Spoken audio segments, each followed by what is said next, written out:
Lola ang nananawagan ng tulong para sa kanyang apo na patuloy na lumolobo ang tiyan.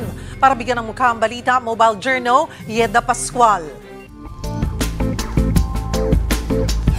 Araw-araw na kalbaryo para sa isang batang lalaki sa Mabalacat, Pampanga, ang palaki ng palaki niyang tiyan. Ganito kalaki ang tiyan ng 7 taong gulang na si Prince Mikey. Kailangan na niyang buhatin sa bigat. Kwento ng kanyang lola Chodora taong 2018 pagkasilang kay Prince, aksidenteng natanggal ang pusod nito habang pinapalitan ng diaper sa ospital. Doon po nagsimula ang kanyang sakit. Tapos po, 2021, pumunta na po kami sa ospital kasi lumaki na po ang tiyan niya. Pabalik-balik na lang po kami hanggang 2023, 24 hanggang 25 po. Yun po ang sabi nila, wala man makita sa kanyang tiyan na lumalaki. Sabi na, itong huli na lang po, sabi nila, namamaga po yung bituka niya.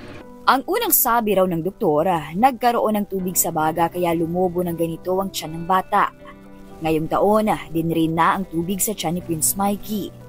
Ngunit wala raw naging pagbabago. Hirap nang huminga, limitado ang kilos, namamaga na rin ang ibang bahagi ng katawan ng bata. Naisipan nilang magpa-second opinion sa ibang doktor. At dito na nadiskobring, cancerous na pala ang sakit ni Prince Mikey.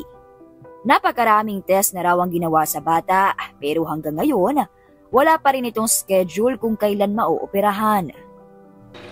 Hindi kami po mapaniwala na ganun po kasi sa ospital wala naman po sinasabi na ganyan ang sakit ng bata. Kaya po ngayon, nananawagan po kami, sana po matulungan niyo po ang aking apo para maopera na po siya. Mga kapatid, Mobile Journal Yeda Pascual po. Hatid ang muka ng balita.